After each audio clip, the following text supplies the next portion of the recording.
Hello friends, welcome to रोशन की class YouTube channel.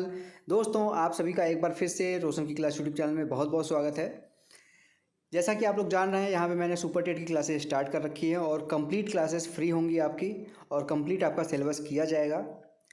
तो यहाँ पे हमारा चल रहा था ईवीएस, इसमें हम पढ़ रहे हैं भूगोल यानी कि ज्योग्राफी। उसका हम पढ़ रहे हैं इस समय प्रेजेंट टाइम में यहाँ पे वायुमंडल, एटमॉस्फेयर। ठीक है, पहला पार्ट देख चुके हैं वायुमंडल के कार्य और वायुमंडल के संगठन। यहाँ पे संगठक जो होते हैं उसके कौन कौन से गैस कितनी परसेंटेज में होती हैं, वो सारी चीज़ें हमने फर्स्ट पार्ट में अच्छे से डिस्कस कर लिया है। आज हमारा वायुमंडल का सेकेंड पार्ट है और ये लास्ट पार्ट है वायुमंडल का। वायुमंडल आज ख़त्म हो जाएगा, तो पूरी वीडियो देख लीजिएगा और वीडियो देखने के बाद 100% मैं गारंटी लेता हूँ आप लोगों को बेनिफिट ज़रूर मिलेगा।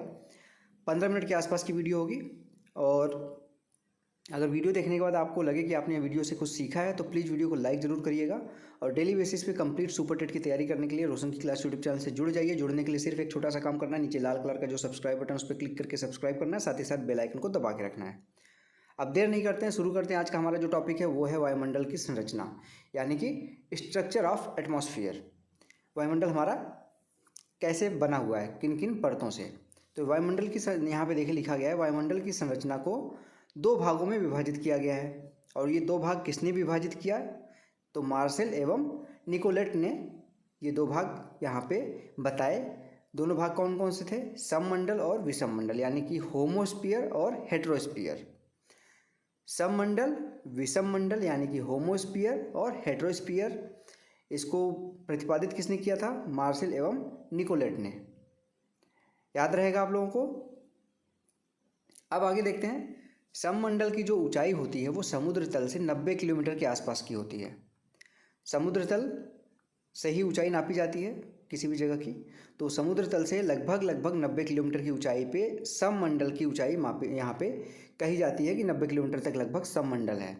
उसके बाद 90 किलोमीटर से ले के यहाँ पे देखेंगे 10,000 किलोमीटर तक विषममंडल है।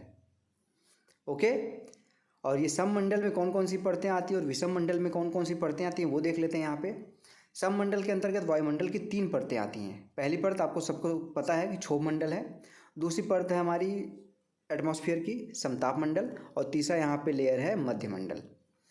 ये तीनों किस में आती हैं? ये आती हैं तीनों सममंडल में, क्षोभ मंडल, समताप मंडल और मध्यमंडल। उसके बाद विषम मंडल आता है, इसमें 2 परत आती है। विषम मंडल के अंतर्गत आता है आपका 2 परत, आयन मंडल और बहिर्मंडल। ठीक, आयनोस्फीयर और एक्सोस्फीयर। याद रखिएगा, काफ़ी इंपॉर्टेंट चीज़ें हैं। कई बार पूछ लिया गया है कि सममंडल में कौन कौन सी परतें आती हैं, सममंडल की ऊंचाई समुद्र तल से कितनी है, तो ये सारी चीज़ें यहाँ पे पूछ सकता है। अब यहाँ पे देख लेते हैं इसका स्ट्रक्चर, जो यहाँ पे परतें हैं वो कैसे बनाई गई। यहाँ पे आपका पृथ्वी नीचे देखिए, सबसे पहले यहाँ पे नीचे पृथ्वी है। अब इसके बाद जो ये वाला इलाका है, ये वाला एरिया, ये देखिए है यहाँ पे क्षोभ मंडल। क्षोभ मंडल के बाद, और क्षोभ मंडल की जो सीमा है देखिए लिखा गया है 8 से 18 किलोमीटर। अब देख लीजिए यहाँ पे लिखा गया 8 से 18 किलोमीटर, तो ऐसा तो है नहीं कि क्षोभ मंडल 8 किलोमीटर पे भी है, 18 किलोमीटर पे। तो जी हाँ, ये अगर समुद्र तल से बात किया जा रहा है, समुद्र तल से जो ये वाला एरिया है ये तो 18 किलोमीटर है, और जो ये वाला एरिया है यहाँ से जो इसकी ऊंचाई है वो 8 किलोमीटर है।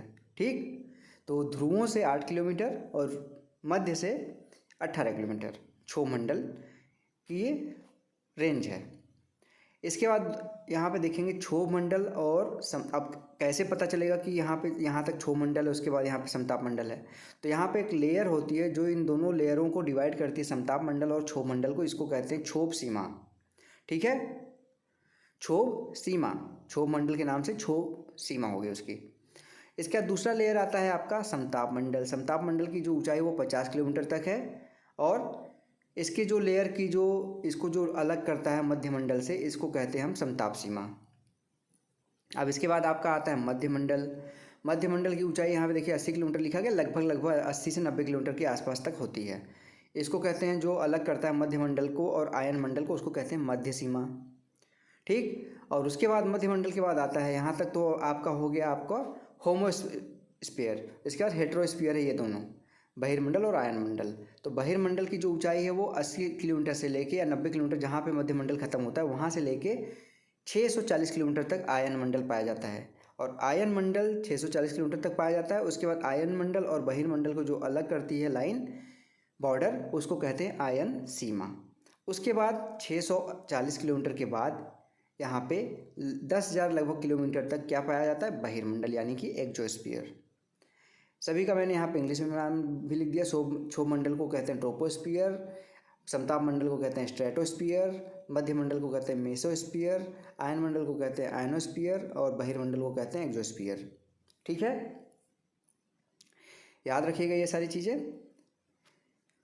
इसके बाद हम चलते हैं आगे की तरफ, क्षोभ मंडल के बारे में जान लेते हैं। सभी जितनी भी यहाँ पे लेयर उनको भी यहाँ पे पढ़ लेते हैं। अब क्षोभ मंडल को आपको मैंने बता दिया, पहली लेयर होती है हमारी पृथ्वी के सबसे नज़दीकी जो लेयर होती है उसको कहते हैं क्षोभ मंडल यानी कि ट्रोपोस्फियर। ठीक है, ट्रोपोस्फियर यहाँ पे देखिए सबसे ज़्यादा जो गैसें हमारे यहाँ वातावरण में है वो सबसे ज़्यादा गैसों का मिश्रण हमारा ट्रोपोस्फियर में है।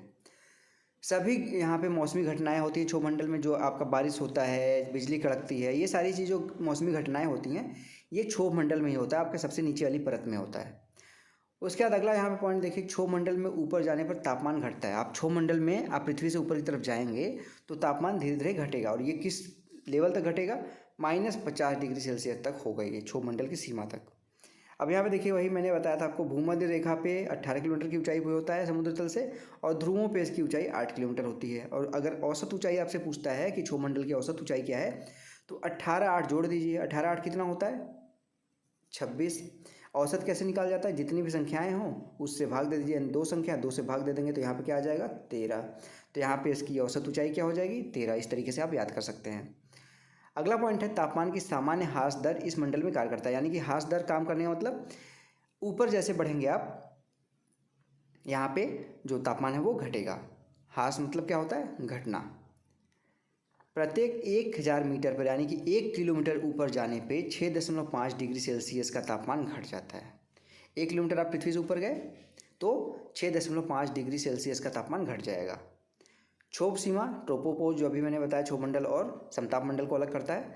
ट्रोपोपोज पर तीव्र गति से चलने वाली पवनें होती हैं यहाँ पे, इसको क्या कहते हैं, जेट धाराएं कहा जाता है। ये इंपॉर्टेंट क्वेश्चन, इसको आप मार्क कर लीजिएगा आप इंपॉर्टेंट का, कि ये इंपॉर्टेंट क्वेश्चन है आपका।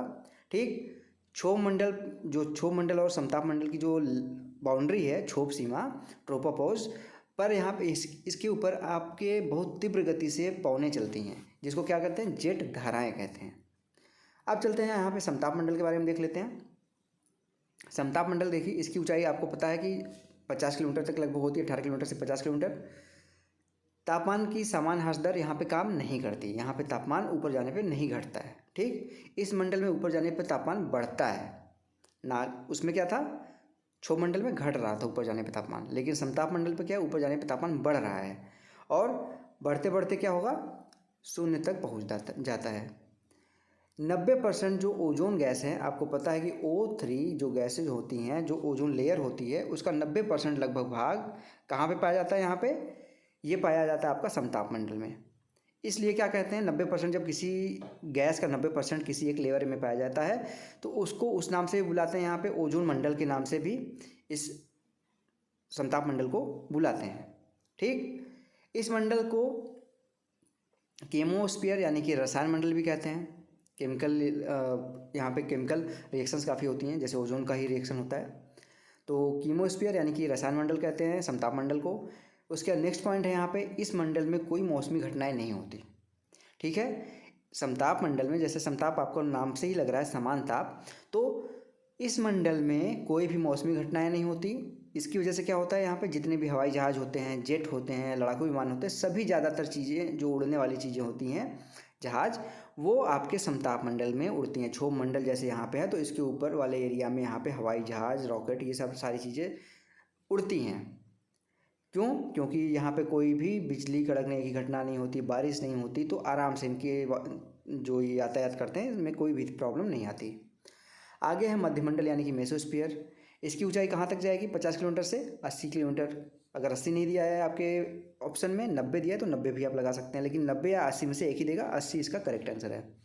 ठीक है, मध्यमंडल की जो इस ऊंचाई है वो 80 किलोमीटर से थोड़ा ज़्यादा है, लेकिन 80 किलोमीटर यहाँ पे कहते हैं इसको। तापमान ऊपर जाने पे यहाँ पे घटकर माइनस, अब जैसे देखिए पहले वाले में क्या था,